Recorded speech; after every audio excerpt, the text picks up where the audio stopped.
Video शुरू करने से पहले आप सबसे एक रिक्वेस्ट है कि जो आप मेरे चैनल को यहाँ से सब्सक्राइब कर लें और सब्सक्राइब करने के साथ साथ ये बेल नोटिफिकेशन आइकन बना होगा उसके ऊपर क्लिक करके ऑल के ऑप्शन के ऊपर क्लिक कर लें कि जब भी मैं कोई वीडियो यहाँ पे अपलोड करूँ तो उसकी नोटिफिकेशंस आपको मिल सकें।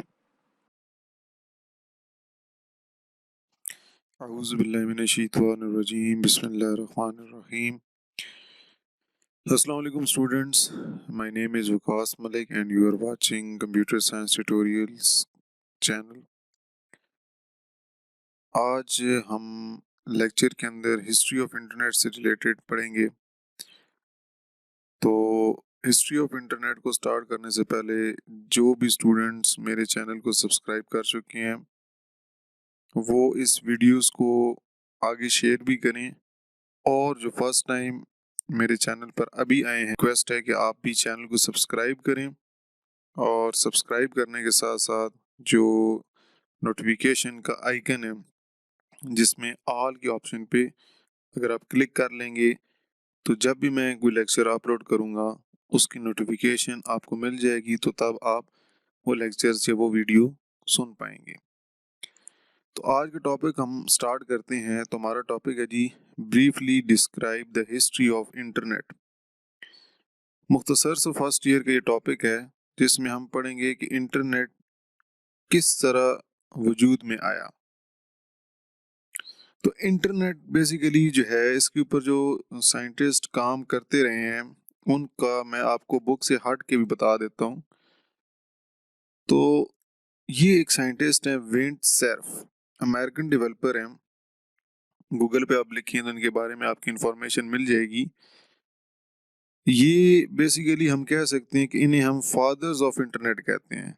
ये इंटरनेट के पीछे मतलब बैक एंड पे जितना काम है वो इन इंसान का है।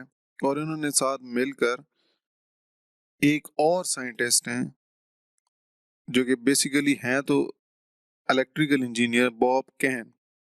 इनके साथ मिलकर इन्होंने एक टीसीपी आईपी, जो कि आपने पढ़ा हुआ भी है, ट्रांसमिशन कंट्रोल प्रोटोकॉल, और आईपी इंटरनेट प्रोटोकॉल के रूल्स बनाए थे। यहाँ पे लिखा हुआ भी है कि propose the transmission control protocol and the internet protocol, the fundamental communication protocols at the heart of internet, जिसे हम दिल कहते हैं इंटरनेट का। उसके बगैर, टीसीपी और आईपी के बगैर कम्युनिकेशन कराना बहुत मुश्किल है हमारे लिए भी। आजकल जितने भी हम कम्युनिकेशन कर रहे हैं वो इन्हीं प्रोटोकॉल्स के थ्रू कर रहे हैं इंटरनेट पर। तो उसके पीछे इन दोनों का काम है, बॉब केहन और विंड सर्फ। इन दोनों ने मिलकर प्रोटोकॉल्स बनाए हैं टीसीपी आईपी, जिसकी वजह से हम इंटरनेट को एक्सेस कर पा रहे हैं और इंटरनेट को यूज करके मुख्तलिफ लोगों के साथ कम्युनिकेशन कर रहे हैं। अब इन विंडसर्फ के बारे में अगर पढ़ें तो ये है जी, एक तो वाइस प्रेसिडेंट भी हैं और चीफ इंटरनेट भी हैं गूगल के, गूगल साइड से, गूगल कंपनी की साइड से, जो गूगल के लिए भी काम करते हैं। He contributes to global policy development and continuous spread of the internet. मतलब अभी भी इंटरनेट को फैलाने में मदद कर रहे हैं, प्रॉपर इसकी डेवलपमेंट कर रहे हैं इसके ऊपर। और इनको widely fathers of the internet कहा जाता है। मतलब इंटरनेट के पीछे बनाने में इनका मेन अहम किरदार है। ये बेसिकली टीसीपी आईपी के प्रोटोकॉल्स बनाने में और इंटरनेट के पीछे जो आर्किटेक्चर है उसके जो डिजाइन डेवलप करने में इनका अहम किरदार है, और इन्होंने बॉब केहन से मिलकर ये काम किया था। अब हम बुक की तरफ चलते हैं। अब ये जो वर्क है बेसिकली, ये जो इन्होंने टीसीपी आईपी का काम किया था ये 1969 से आगे किया था। मतलब हम कह सकते हैं इन्होंने मुख्तलिफ इदारों से मिलकर काम किया था। लेकिन उससे पहले जो इंटरनेट की ज़रूरत थी उस वक्त 1960s में, बेसिकली ये काम जो इंटरनेट के ऊपर किया गया वो जंगों के दरमियान हुआ था। मतलब जंग हो रही थी अमेरिका और रशिया की दरमियान 1960s में। तो उस पे मुख्तलिफ जो फोर्सेस थी अमेरिका की वो चाहती थी कि वो अपने फौजियों के साथ कम्युनिकेट कर सकें, राब्ता कनेक्शन बना सकें। तो उस टाइम पे 1960s की वार के दौरान इस इंटरनेट पर काम करना शुरू हुआ था। इसलिए कि the work on internet was started in 1960s during the cold war of Russia and America.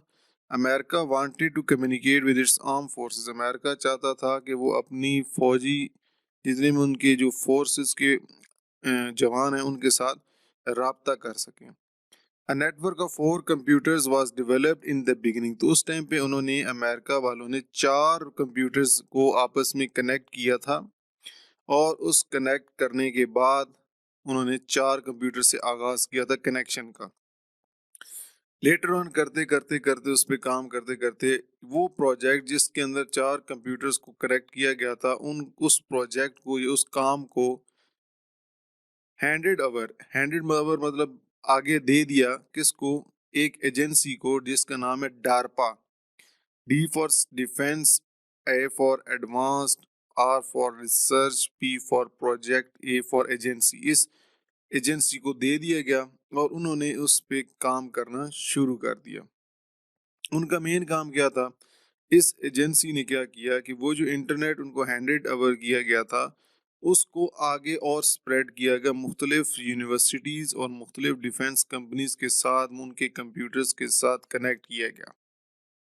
अब उसके बाद मुख्तलिफ यूनिवर्सिटीज़ और रिसर्च ऑर्गेनाइजेशन वो हैं, वो इदारे थे उस टाइम के जो तहकीक करते थे मुख्तलिफ फील्ड्स के अंदर, उनके साथ भी अपने नेटवर्क्स को कनेक्ट किया। तो लिखा हुआ different universities and research organisations also started the development of their own networks. उन्होंने भी अपने नेटवर्क्स बनाए, अपने कंप्यूटर्स के कनेक्शन बनाए ताकि वो अपनी इंफॉर्मेशन और डाटा दूसरे लोगों के साथ शेयर कर सकें, मुंतकिल कर सकें, उनको भी दिखा सकें। तो कुछ सालों बाद नेटवर्क्स जो जितनी भी यूनिवर्सिटीज़ के थे और जितने तहकीकी इदारे काम करते थे उन सब के नेटवर्क्स बढ़ते रहे। वो खुद जाके डारपा के जो 4 कंप्यूटर्स का जो नेटवर्क बनाया गया था उनके साथ कनेक्ट हो गए और जिससे एक बहुत बड़ा नेटवर्क बन गया जिसको नाम दे दिया गया internet. This network is known as internet, जो आज हम इस्तेमाल कर रहे हैं। तो 1989 के अंदर जिस तरह भी मैंने आपको कहा कि जी TCP/IP 1983 में आया था, ये याद रखना। TCP जो बॉब कहन और उसने जो विंडसर्फ ने और बॉब कहन ने TCP/IP पे काम किया तो वो 1983 में किया था। तो TCP/IP को पब्लिकली उन्होंने नेशनल साइंस फाउंडेशन के ऊपर जाके रिप्लेस किया, मतलब वहाँ पे जितनी भी टेक्नोलॉजीज थी 1983 में बेसिकली उन्होंने TCP/IP बनाया था कम्युनिकेशन देने के लिए, लेकिन अभी पब्लिक के लिए नहीं था। तो उन्होंने 1989 के अंदर जितने भी नेटवर्क्स थे, पिछले जो नेटवर्क्स थे, उनको कन्वर्ट किया नेशनल साइंस फाउंडेशन ने, और उस कन्वर्जन के बाद उस इंटरनेट की फैसिलिटी को आम शख्स के लिए फ्राहम कर दिया गया। तो बेसिकली जो अगर हम बात करें सिंपल, ये तो हिस्ट्री थी बुक के लिहाज से, हमने बुक के लिहाज से पढ़े।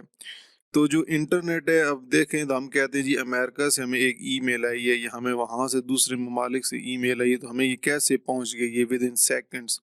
तो दरअसल बेसिकली होता ये है कि जो बहुत बड़ी एक मुल्क के अंदर बहुत बड़ी जो एजेंसीज होती हैं, कंपनीज होती हैं, जो बहुत बड़ी एजेंसीज होती हैं, वो अपना कनेक्शन नेटवर्क्स का वायर्स की मदद से कनेक्ट करती हैं। बेसिकली जो इंटरनेट दुनिया में फैला हुआ है, ये मुख्तलिफ वायर्स जो हैं, फाइबर ऑप्टिक केबल्स, ये बहुत बड़ी जो केबल्स होती हैं, बहुत बड़ी एजेंसीज हर मुल्क के अंदर उन्होंने वो वायर्स अब समंदर में बिछाई हुई हैं।